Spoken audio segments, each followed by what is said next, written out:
Diante do Brasil completamente espantado diante de um escândalo sem precedentes em relação à carne brasileira, André Trigueiro hoje traz para a gente um comentário e uma reflexão a respeito da produção da carne no Brasil. André, boa tarde. Boa tarde, Petra. Boa tarde, ouvintes. Tudo bem?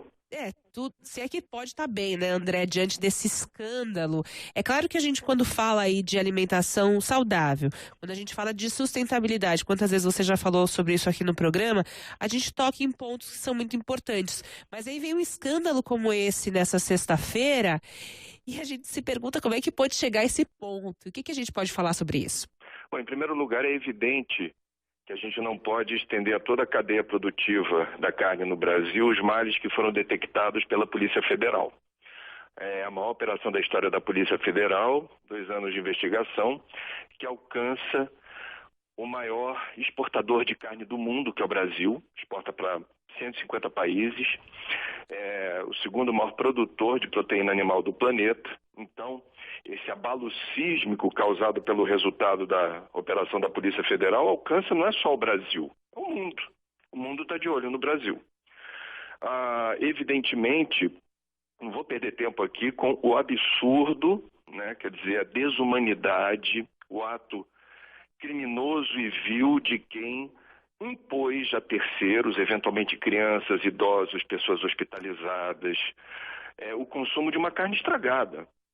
Uma carne adulterada com produtos cancerígenos, essa maquiagem horrorosa, nefasta, abominável.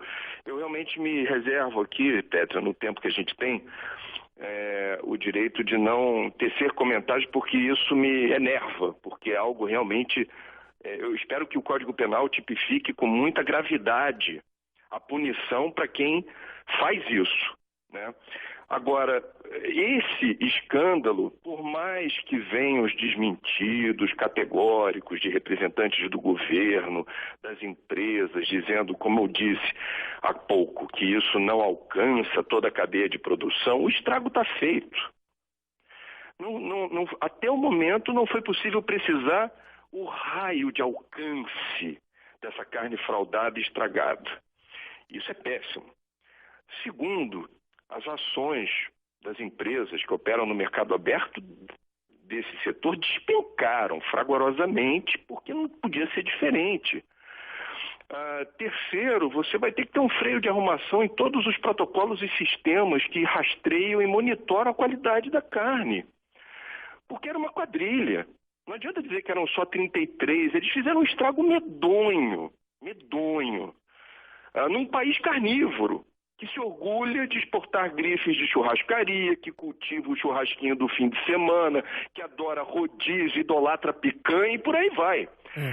Então a gente vai fazer uma visão sistêmica do problema da produção de carne no Brasil. Eu estou descolando do escândalo apurado pela Polícia Federal. Parabéns ao Daniel Gouveia Teixeira, fiscal agropecuário do Paraná, que venceu o medo, porque muitos brasileiros testemunham fraude, corrupção, desmandos, irregularidades e se inibem diante da postura assumida por suas chefias, que dizem assim, não se mete com isso não, esse assunto é grande, você vai se arrepender, você vai perder o emprego, você vai ser perseguido, tua vida corre risco, você não tem família.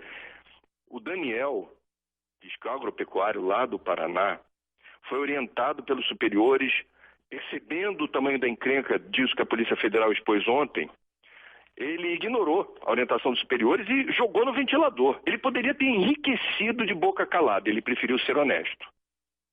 A gente só está conversando hoje sobre isso. O mundo só parou para ver o que está acontecendo com a carne do Brasil por causa do Daniel. Por isso que eu estou fazendo essa ressalva. Segundo ponto. É importante, então, a gente estender o olhar.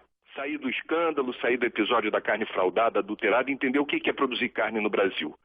A produção de carne bovina no Brasil, segundo dados do próprio governo, responde por 80% do desmatamento já registrado na floresta amazônica. A pecuária extensiva é o principal vetor de desmatamento no mundo e no Brasil.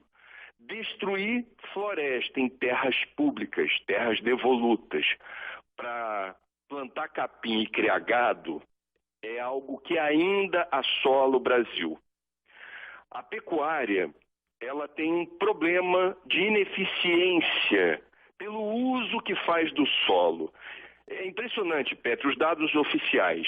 A gente tem no Brasil mais de 20% do território desse país continental é pasto. São 172 milhões de hectares.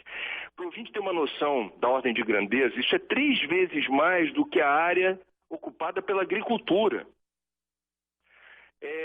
E é mal utilizada. Historicamente, o uso é perdulário da terra. São poucos bois por hectare. Então a gente precisa de ter uma discussão no Brasil sobre produção de riqueza a partir do uso do solo, porque a pecuária invariavelmente é flagrada nesse, eu diria, uso pouco inteligente da terra. A pegada ecológica da carne cresce exponencialmente. A gente está falando do arroto do boi. A gente tem, portanto, gás metano, que é gás de efeito estufa, a partir do ruminante. O boi tem 4 estômagos, ele solta pela boca, através do arroto, um gás que aquece o planeta. O Brasil tem mais boi no pasto do que brasileiro. E isso, se você somar todos os, de forma direta ou indireta, todo o impacto da cadeia produtiva da pecuária, juntando desmatamento, queimada, os arrotos dos bois, os dejetos dos bois, etc., o inventário de emissões de gás de estufa do Brasil diz que os desmatamentos, como já disse, principalmente aqueles motivados por pecuária, respondem por mais da metade das emissões de gás de estufa do Brasil. Temos, portanto, uma relação direta entre pecuária e agravamento do efeito estufa. O pisoteio dos bois danifica e desconfigura leito de rio e nascente de rio. Fato. E aí a gente tem uma questão que é os bastidores da produção de carne, Petro. Porque são vários os documentários e vídeos, alguns desses materiais eu uso nas aulas que eu dou na Pontifícia Universidade Católica, no Rio de Janeiro, revelando o enorme sofrimento, a enorme crueldade, a dor infligida aos animais. A maioria absoluta dos carnívoros que tivesse a oportunidade de acompanhar o que acontece num abatedouro, provavelmente, no mínimo, reduziria o consumo de carne. A maioria absoluta das pessoas que come salame, linguiça, salsicha, nuggets, que visse como isso é produzido, quais são os bastidores da confecção, a mistureba. Você viu nas denúncias a transcrição de uma... Transcrição não, a exibição da gravação dos criminosos que despejaram nos pratos de muita gente. Espero que as pessoas que tenham acessado essa informação não fiquem lembrando do que comeram nos últimos meses, anos, para não falar, será que eu comi isso? Botaram, isso é proibido por lei, carne de cabeça de porco em linguiça. E isso é fichinha, perto de tudo que acaba entrando, até avalizado por lei, em alimentos que não existem na natureza. São alimentos criados por nós. Nós inventamos a linguiça, nós inventamos o nugget, a gente não sabe direito o que é isso. Muito bem. O Ministério da Agricultura tem uma rotina que é de estimular o que se convencionou chamar de abate humanitário. Abate humanitário é o emprego de tecnologia para reduzir ao máximo o sofrimento dos animais no abatedouro. Muitos veganos, vegetarianos, muitos militantes da causa animal acham uma bobagem essa história de abate humanitário, porque se vai morrer não tem nada de humanitário. Mas existem militantes em defesa dos animais que acham, e eu entendo que eles têm razão, que em sendo inevitável o abate de animais, que se reduza assim ao máximo o estoque de dor, crueldade e sofrimento. Esses programas, embora eles existam, são muito mal divulgados. E existe muita crueldade contra bicho nos abatedouros. E isso precisa vir à tona. Então, eu não quero avançar no tempo, estou de olho no relógio, Petri. Vou me despedir aqui dos ouvintes dizendo o seguinte. É possível que muita gente, a partir dessa denúncia, desse escândalo, esteja repensando o hábito, se não de comer carne, pelo menos de reduzir o consumo. Eu peço a gentileza de levar em conta não apenas o escândalo em si, mas toda essa, eu diria, a apuração de todos esses fatos que eu resumi muito rapidamente aqui, porque inequivocamente, não há dúvida, não é uma questão filosófica, ideológica ou religiosa, é científica. A pegada ecológica da carne é violentíssima. Quem abre mão de comer carne ou reduz o consumo de carne está efetivamente ajudando a viver num mundo melhor. Um mundo com menos destruição e menos violência, com toda franqueza. Eu, vou confidenciar a você, já tentei parar outras 2 vezes de comer carne e dessa vez eu estou indo bem na minha 3ª tentativa, já são aproximadamente 4 meses. Sem botar carne bovina na minha boca. Minha filha caçula, Raquel, me acompanha nessa jornada e com o consentimento da mãe. E a gente está heroicamente seguindo em frente. Muito legal. Parabéns, André. Muito legal mesmo.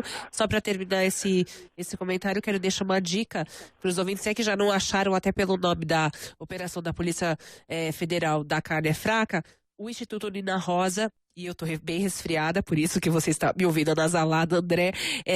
O documentário A Carne é Fraca, tá até no YouTube. A Carne é Fraca, o mesmo nome da operação da Polícia Federal. Eu recomendo que os ouvintes vejam esse documentário do Instituto Nina Rosa, se querem aí mais um motivo para se não querem largar a carne definitivamente, largar, assim, consumir o menos possível, né, André? Fica então a dica também aqui no final do teu comentário.